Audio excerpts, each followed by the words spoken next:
Welcome in for my MLB weekend predictions, folks. A little bit of a change here today. I'm going to try it here. I'm going to give you guys my predictions for all the MLB's weekend series games, the 15 matchups that will be going on this weekend here. Obviously, we know this is every weekend. This is obviously every weekend, but I think there's a really fun slate this weekend, so I kind of just want to talk about it a little bit and get things going there. I'm not really be talking about NBA or NHL today. This is straight up just MLB. And let's get into it. So we'll start off here. We have the Washington Nationals and the Cincinnati Reds beating a 3-game set tonight here out in Cincinnati. I believe currently, actually, just got news. The game will begin in a delay tonight here on this Friday evening between these two teams. The Nationals have been off to quite the year to begin their season. I mean, they've just had a rough start, if that's being said. All the hopes that they've had so far have just kind of been thrown out the window, I feel like. Because currently, right now, when I see it, right now, they are currently 14-18 on the year, and they don't look that good. There was definitely a lot of questions. C.J. Abrams coming into a new year. The Nationals were going to have some great pieces to start to finally develop that winning team that they had in 2019 again. But it has not been a good start. Through 32 games, like I said, 4 games above 500. They sit 4th in National League East right now. They have not been off to a good start. Do I think they could change it around? Still, 1,000%. We're beginning May, right? So we're about a month into baseball. This is the first weekend, of May. We'll see where things go, right? So they're off to a rough start. On the other hand, the Cincinnati Reds, the team hosting this weekend, have been off to a phenomenal start this year. 17-15 on the year, since just 2 games back of the Chicago Cubs for the National League Central right now. And have a plus 37 run differential, which is one of the better ones in the MLB right now. This team looks very complete. I really like what they're doing right now. I think the bullpens looked very solid this year. And I really like when, guys like Ellie De La Cruz have finally started to really step up. We've seen them do stuff before, but I think they're finally having a great year. Overall, they've scored 163 runs this year through their first 32 games of the year, which has been a really nice start from them. This team looks really complete right now, and I really like them. For the series winner in this one here, I'm going to have to give it to the Cincinnati Reds. I think they very much can sweep this one. The Nationals coming off of a really weak series against the Phillies. They did win last night, but also now having to fly out to Cincinnati. The game's starting in a rain delay tonight here. It's not going to be the easiest way to begin a series. So I just think the Reds are going to win the night, and then they're probably going to win one of the next 2 on Saturday and Sunday, keeping the Reds to win the series versus the Nationals. Padres will travel into Pittsburgh this weekend to take on a 3-game set here beginning tonight at 6:40 p.m. on Apple TV+. When I look at this team, right, I see the series. We'll talk about both teams, obviously. Also, this is kind of the video as well. Talk about both teams where they sit about a month into the year now. So, the San Diego Padres currently 19-11 on the year, so just a game and a half back of the Dodgers for first place in a phenomenal National League West right now. I mean, that National League West, you have the Dodgers right now, 11 games above 500. You have the Padres, 8 games above 500. The Giants, 6 games above 500. And then the Diamondbacks, who were 3 games above 500. And then you have the Rockies, who were 6-25, or 15 games back after 31 games. So, they've been off to a rough start. But for everyone else, though, I mean, when I look at this, right now, this Padres team looks fully complete. Dylan Cease looks really good right now. Tatis, Machado, all their stars really stepping up this year thus far. They win close ball games, and that's all that matters. They have a plus 28 run differential this year. They've only allowed 90 runs, though. Pitching has been a phenomenal start to the season here, and I really like what they're doing. I mean, I believe, I just want to confirm here, they're one of just... Yes, that is right. They are one of just 2 teams right now who have allowed less than 100 runs to begin the year. The only other team is the New York Mets, who have 98. So the Padres are the lowest in the MLB right now, which is really interesting to see with how good their pitching has been thus far this year. For the Pirates, it actually feels it's the exact opposite. They are 12-20. They're 7 games back, last in the National League Central right now. They have barely scored 100 runs this year, and they don't look good. The pitching has not been there. Paul Skeens, I don't see him looking very good to open up this year thus far. He's 3-3. He allowed 3 home runs yesterday. The team's looked very rough. But there have been a few signs, maybe. I don't know if I can say. There's been some young guys who able to step up for this Pittsburgh Pirates team. But I really look at it right now. This Pirates team does not look very good. I mean, like I said, 8 games below 500. They have only scored 109 runs. By the way, the 6-win Rockies have scored 100. And the Chicago White Sox, who had the worst record in all of the MLB last year of all time, have the same amount of runs scored as the Pittsburgh Pirates. It's been a very rough start for this Pirates team. Do I see them turning it around a little bit? Maybe. I don't know, though. I'll take the Padres to probably sweep this series. Diamondbacks and Phillies. Here we go. Here's a great series to talk about here. We saw these two teams beat the National League NLCS 2 years ago. Went to Game 7, and the Diamondbacks went on to win that game and go on to lose in 5 to the Rangers in the World Series. But where are both teams standing after a month? We'll start with the away team, the Diamondbacks. They're currently 17-14 on the year. They're 4 games back at the Los Angeles Dodgers, and they play better on the road than they do at home. They've been a very balanced team. They've scored quite a few runs this year, scored 161 runs, which is second most of their division, only behind the Dodgers. But the Dodgers, they're the Dodgers, right? So there's that. They're 500 at home, 9-6 on the road right now. So it's been off to an interesting to see that they're a better team on the road than they are at home. They'll travel into Philadelphia tonight here against a Phillies team that had started the season off very hot. They've showed some really good signs. The bullpen was off to a really good start. Guys like Zach Wheeler as well. Starting pitchers, Zach Wheeler. Jose Lorenzo Luzardo, who came in for the Phillies this year, has been phenomenal as well. The Phillies have all around looked like a great team to open up the first weeks of the year. But then a few weeks ago, slowly started to fall off, losing about a week straight of games. And finally turned it around. They did lose last night to the Washington Nationals, but ultimately they find themselves 3 games above 500, second in the National League East, 3.5 games behind the best team in baseball. Second best team in baseball right now, record-wise, in the New York Mets. So, where do I see this series going? Do I see the Diamondbacks or do I see the Phillies here? And when I see this series, I think it's a very fun series. I think this is going to be a lot of runs scored this weekend, especially with the Phillies' lack of bullpen right now. They have arguably the worst bullpen in the national in all of baseball right now. And the Diamondbacks, I think, are going to take advantage of that. Obviously, guys like Corbin Carroll and Jock Peterson who really be able to step up in those type of scenarios. But I do see the Phillies taking this series here. I think they probably go 2-1. I assume I'm going to say they probably do get the job done tonight, just because they have Jose Luzardo on the mound. But then it kind of Saturday, you're looking at a guy like Aaron Nola who struggled, and then wrapping up on Sunday with Ranger Suarez, who's also starting to struggle a little bit. But I do see the Phillies really getting the job done tonight, and then I just see them going 1-1 over the week, over the actual weekend. So yeah, there is that. Moving on, we have the Royals and the Orioles. Oh, well, I've got some words to talk about here. We'll start with the road team, the Kansas City Royals coming into town, 17-15 on the year, third place in the National League Central, 3 games behind the Detroit Tigers, who have the best record in the American League right now. The Royals have been off to a very fun start to this year. Well, I should say an interesting start, if that makes more sense. They have a -5 run differential in the year right now. They rely heavily on home games, as they're 6 games above 500 at home and 4 games below 500 on the road. This Royals team, though, has had, I think, some problems scoring this year. They've only scored 105 runs, which is only 5 more than the Rockies. We have teams like the Chicago White Sox who scored more than them. The Royals rely heavily on the pitching, and we knew that coming into this year. They've had some phenomenal pitchers on the mound, and who've had great years. We have Michelle Walker tonight, who I think should have a pretty nice night. They'll have Chris Rocky on Saturday, and then they'll wrap it up on Sunday with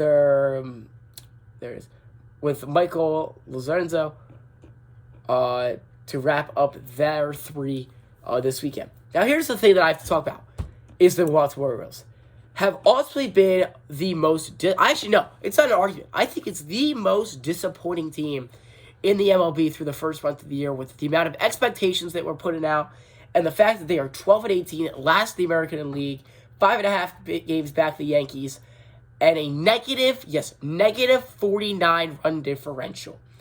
Well, I don't see the problem with the runners scoring runs. They scored 120. It's still in the lower end. It's the fact with how many runs they've allowed this year with 169. They're 3-7 in their last 10, and they look lost. I mean, the pitching has not looked good. The offense has not been able to come up and do anything, really. And this Orioles team does not look good. When I see this Orioles team right now, they don't look complete. They look like they have a lot of guys missing. Gunnar Henderson, he's had an all year to begin the year. You've got guys like, Adley Rutschman, who's had some struggle. Jackson Holliday's been struggling a little bit. The entire team's been struggling right now, and that's why they're 6 games below 500. So they need to be able to turn it around right now. And this is a series that very well is a winnable series. The Royals are not a good team on the road. Do they get it done? I don't think they do. I just don't see it. I think the Royals are going to end up taking the series here. The Orioles don't look complete right now. They really don't. Also, this was a matchup in the postseason last year. Remember that. Orioles didn't win one postseason game. So I'm going to take the Royals to beat the Orioles here in this weekend.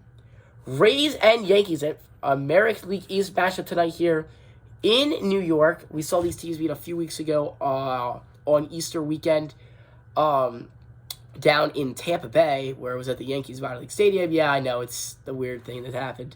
But we'll start here with the Rays. Currently 14-17 on the year. They're 4 games below 500. They've only played a total of 9 postseason games thus far, which they are 5-4 now in those away games. Because actually, if you do remember looking at it, and I'm just going to confirm the exact date here, they did not get their first road victory until April 23rd against the Arizona Diamondbacks. Because why? Because leading up until April 20th, Easter Sunday, when they last played the Yankees, they played a total of just 3 road games, and they lost all 3. But now, since then, they've had 6 straight road games. They've won 5 straight, however, so they are a very hot... Well, they did win 5 straight, and then they lost 3 straight to the Royals. So they were hot, but now they're cold. So, where do I see this series going with them, right? You have to go into the Bronx, which is a very good New York Yankees squad who's 18-13 on the year. They've scored 177 runs. I'd say the best offense in baseball right now. They've had a pretty good rotation this year, have a plus 52 run differential. They're 5-5 in their last 10 games, and they're 2 games above the Red Sox for the first place in the American League East. When I see this matchup, I see a lot of Yankees runs. I'll take the Yankees to win the series. Thank you very much. Guardians and the Blue Jays here. Another interesting series we talk more about. We're staying in the American League East a little bit here. But we'll start actually with the Guardians of the American League Central. Currently just a game and a half back the Tigers right now. And I think they are beating all expectations right now. Like, I see a lot of people, including myself, counting this team out, saying the Tigers were going to wipe through it. And it wasn't going to be pretty. But here we are. They're a game and a half back the Tigers after a month here. However, the weirdest thing about this team, they have a negative 24 run differential, which is tied for the Chicago White Sox for the worst run differential in the American League Central right now. And they're going to go up against a Blue Jays team who has a negative 32 run differential. We're going to see a lot of negative runs out of these two teams. We'll get into the Blue Jays in a second. But the Guardians, they've been off to a pretty good start. They're 5 games above 500. I think both the offense and defense have actually been able to have a pretty good job to open up this year. And yeah, for the Blue Jays, 15-16 on the year, 3 games back the Yankees for the first in the American League East. They're hanging in there. They are 10-6 at home and 5-10 on the road, so they rely a lot heavily on their home games. They've only scored 108 runs this year, and have a negative 32 run differential, so they've allowed 140 runs, and they're 3-7 in their last 10 games. They've been off to a rough start. The American League East actually has been off to a pretty rough start their last 10 games. No one in the American League East is a winning record in their last 10. So that's got a little interesting there, I guess you could say.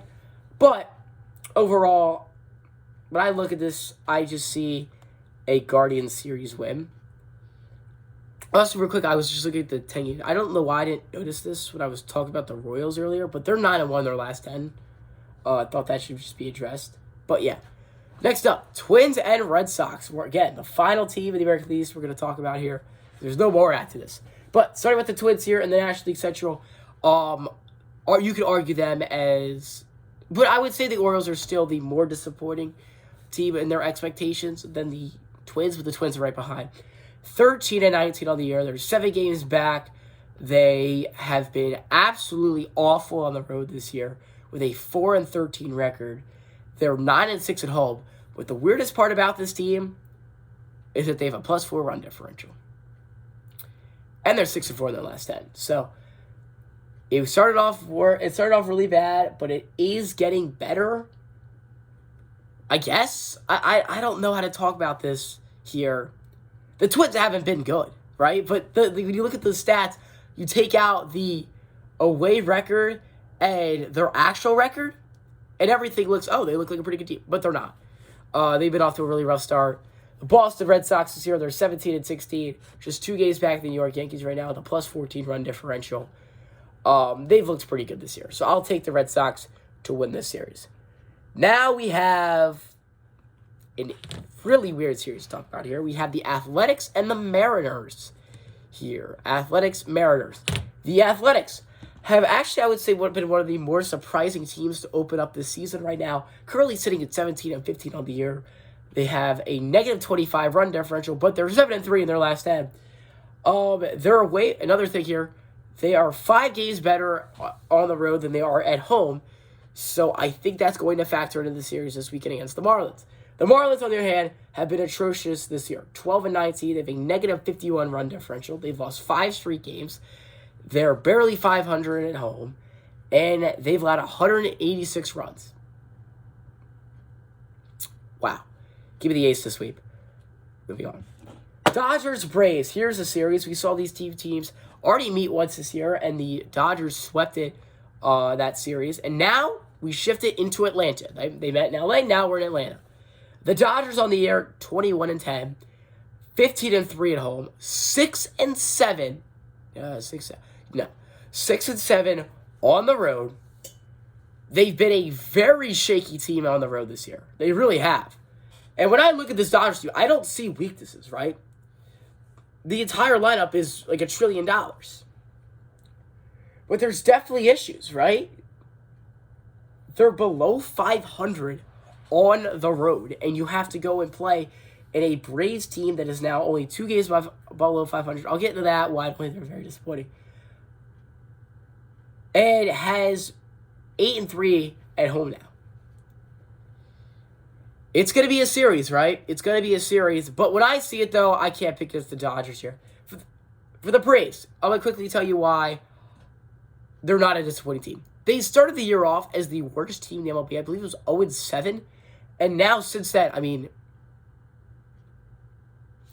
7-9 since then. No, I think it was worse than 0-7. Let me confirm. Let me see here, because they've turned the season around. Yeah, they started the year off 0-7. They're still below 500. Since that mark, they're excuse me. They started the year off 0-7. They're technically 14-9 since then. So they've been off to a pretty good run since then. So that's why I don't think they're a very disappointing team. Yeah, but I do see the Dodgers winning this series, but I think it'll be a very close series. Astros, White Sox. The White Sox, I'm going to be really fast with this here. They're exactly what everyone thought. 8-23, look terrible. No signs of life. Yeah, that's enough said. The Astros on the year right now, just 2 games above 500, 2 games back of the Mariners right now. They've been off to a pretty solid start. I don't really still don't understand the Altuve, the outfield there. But I see the Astros win this series. I don't think there's a lot to talk about here. Just a few more here. We got 5 more series to talk about. Mariners and Rangers, a National League West matchup here this weekend, where the Mariners, 18-12 on the year, have, I would say, since the first week of the season, they've arguably been the best team in baseball. And what I mean by this, they had no offense. And all of a sudden, the offenses came to life now. They scored 152 runs. They've won 4 straight, and they're 8-2 in their last 10, and they look good. Julio Rodriguez looks really good. Gilbert looks really good. This offense looks really good right now. The pitching looks really good right now. And this Mariners team is the team to be in that National League West right now. It used to be the Astros and the Rangers. Even if you go far back, the Angels were in there for a little bit. But now it's the Mariners' turn. The Mariners are the team to beat in the West right now. And they're going to take on they have to go into Texas. It's a Rangers team who is 16-16 on the year. 3 games back of the Mariners, so a sweep this weekend could really change the tide here. But they're 3-7 their last 10. They look very ice cold. But I don't see that actually stopping them. I like the Rangers to win this series. Because when I look at the pitching matchups, I think the Rangers match up very well. Tonight, they're going to have Jack Leader on the mound on the year, who has been off to a pretty interesting start. But I would say a good start. We haven't seen him a lot yet. I mean, he's 2-0 on the year, a 2.03 ERA, and 13 strikeouts. So he's been off to a pretty fun start. Tomorrow night, they're going to have Pat Corbin on the mound, who, Pat Corbin, is 2-1. He's got a 3.75 ERA. He's got 15 strikeouts. He's got some question marks, but I think that's enough for them. And then Sunday, I mean, Jacob deGrom, right? Jacob deGrom's on the bump. He's 1-1. He's got 33 strikeouts, though, with a 2.73 ERA. That's where I think the series gets decided, and I think Jacob deGrom gets it for them. Give me the Rangers to win the series. Cubs and Brewers, folks. This might be the series that you're going to want to tune into this weekend. There's a lot of fun series, right? But this is a good series. Because the Cubs right now, we'll start with them. They're the road team. They're number one seed, well, their best team in the National League Central right now. 19-13. They're 9-7 at home, but they're 10-6 on the road. You can remember, they're really 19-11, because if you don't count that Japan series, right? They are on a 2-game losing streak, but they've allowed just 98 runs. Excuse me. They're 9-7, 10-6 on the road. They've won. I'm sorry, I was looking at the Mets there. They're 6-4 in their last 10 right now. They've scored 192 runs, which is I believe the most in baseball. Yes, the most in baseball by far. They're phenomenal with runners. Kyle Tucker's been off to a great start. So many great players who have been stepping up. They have a plus 52 run differential. This Cubs team looks legit. And they welcome in. They go down up to Milwaukee, to North Wrigley to take on the 500 Brewers right now, who are 3 games back, but have a 16-run differential and 4-6 in the last 10. Give me the Cubs to win the series. Mets and Cardinals. I'm going to keep this one pretty quick for the Cardinals really fast. You trade your best players away. What's going to happen? Mets win the series. They've been off to a phenomenal start. 10 games above 500 right now. 21-11. They don't really have any weaknesses right now. The only thing maybe Pete Alonso's running abilities, but besides that, this Mets team looks really good. I'll take the Mets to win the series. Tigers and Angels, again, the Tigers have been off to the best start they could have asked for. They're the best team in the American League right now. Scooball looks amazing. The offense is connecting, and the Angels look terrible. Give me the Tigers. And Rockies-Giants, the Rockies have the worst start through 30-some games in the National League's history. Have only won 6 games. They've been negative 76 run differential. They have technically won 2 games straight. Doesn't really matter. Give me the Giants to win the series. I know technically last night, this Giants, I've confirmed this for you. Yes, last night the Rockies did beat the Giants, so technically they're up 1-0. I don't think it matters. I'll take the Giants to win the series. So that will wrap up my MLB's weekend predictions, along with thoughts on every MLB team through this first month of the year. Hope you guys enjoyed. And yeah, see you later.